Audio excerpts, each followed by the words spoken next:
Millions of pounds worth of property, but no cash. Huge ideas, but no ability to deliver on them. What is the problem?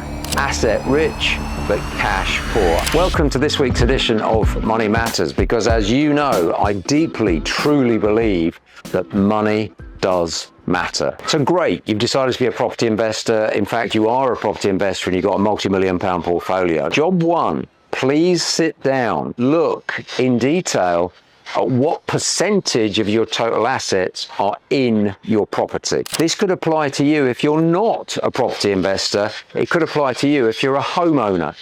Here's some statistics for you. 70% of the United Kingdom have bought or are buying their property. 30% rent. So 3 out of 10 rent, 7 out of 10 buy. Of the 7 out of 10 that buy, almost 40% have got zero mortgage on their property. Whether you're a homeowner and you've paid off the mortgage, whether you're a homeowner and you've got lots of equity but you haven't paid the mortgage off yet, or more likely, if you're a property investor and you've got multiple properties, you've probably got a ton of equity. In other words, the value of your property or properties is a lot higher than the value of your mortgages. So just work out what that number is. Total value of all properties minus total value of all mortgages. Now have a look at your other assets. Most people don't really have many other assets. Less than 10% of people in the UK have invested in stocks and shares. Not a huge amount of people have invested in ISAs. But whatever it is, just lay out in a table, here's my property assets, here's my stock market assets, here's my cash, here's my pension, and here's my other assets. And your other assets could be things like gold or crypto or whatever it is. So just make a simple table.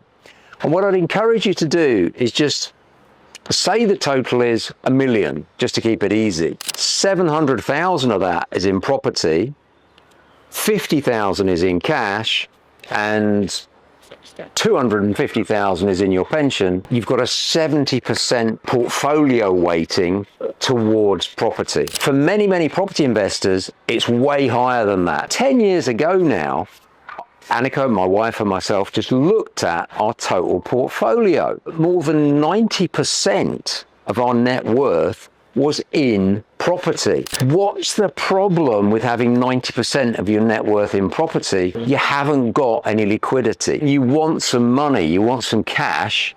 What have you got to do? You've either got to increase the mortgage, which, if you're lucky to get a mortgage increase, is going to take you 6, 10, 12, could be 14, 16 weeks, or you've got to sell a property. So the process of getting cash, significant sums of cash, hundreds of thousands or millions, takes, well, certainly many weeks, but quite often a few months.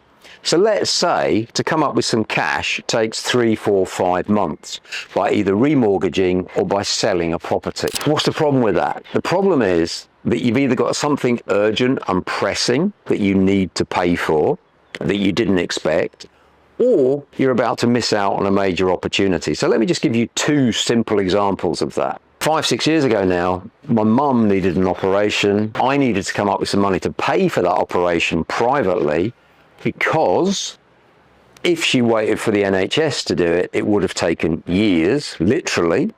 So I needed money and I needed it now. Or I just recently made an investment. This is a company that is just pre-IPO. The IPO is a stock market listing. Without going into the details, here was what I was offered. If you invest 300,000 now, 9 months later, that 300,000 will be worth 3.3 million. So I had the opportunity to increase my wealth by 3 million in 9 months, as long as I had 300,000 in cash.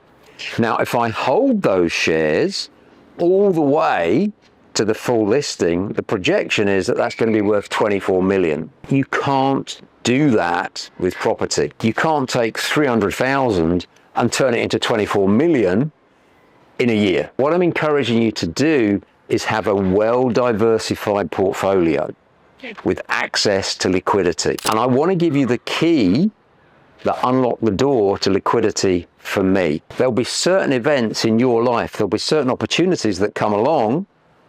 You haven't got long to make up your mind whether you're going to do them or not. And you've got certainly no time to start selling properties in order to raise the money, because by the time you do that, the opportunity's gone. What did it for me was private wealth banking.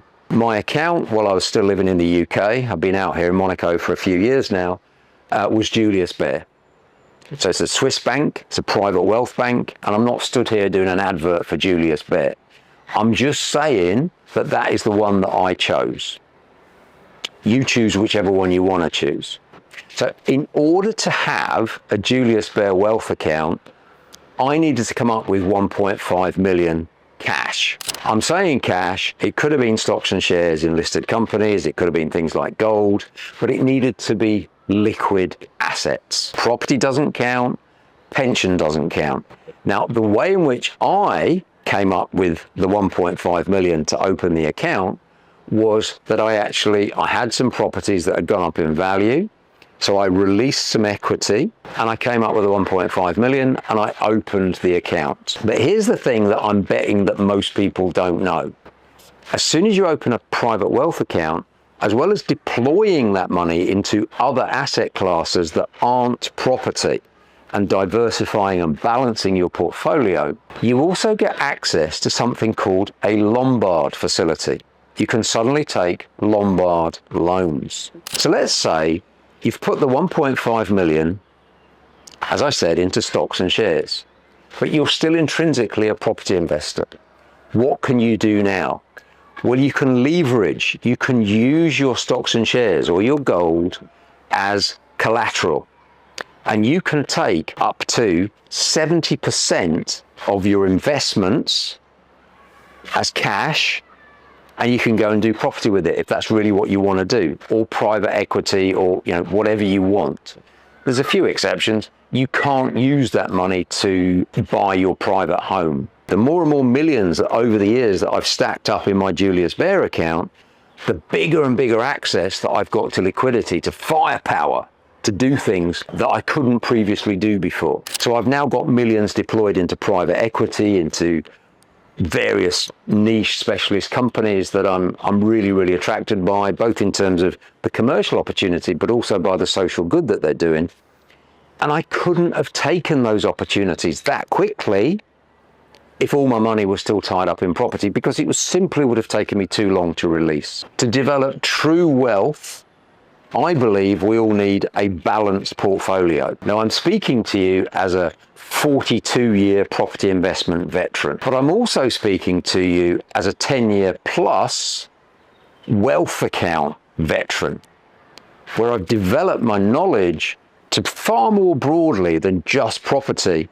And so now private equity, gold, stocks and shares, all of these other asset classes that I would have known very little about if I hadn't moved money out of my property portfolio into my wealth account, so that I'm having conversations with my wealth manager about, shall I put this in this country, in that asset class? So it's giving me a global perspective on the various investment opportunities. And critically, it's also given me access to liquidity. My suggestion to you, if you've already done very well and you've got millions of pounds worth of property, well done you. Your next stage to transition on from that is to set yourself a target of having a wealth account. It will force you to diversify your portfolio, it will give you liquidity, and it will give you access to opportunity. Now, I believe in these days of artificial intelligence, if you haven't looked at the Tesla bot, the Optimus, go take a look at some videos on that. Technology, the opportunity to invest and make really huge returns have never been greater, in my view, but you have to have liquidity. If you haven't yet, please subscribe to this channel, because I can't think what else is going to add to your wealth more quickly than watching all the videos. And I'm joking. Subscribe, tell your friends. I really love to hear your feedback on this video. Is Lombard lending and the more specific kinds of application of that liquidity and that wealth interesting to you? Do you want to see case studies of things that I've done in the past, things that I'm planning to do in the future? whatever. Let me know below in the comments. You've been wonderful. I've been Paul. See you next time.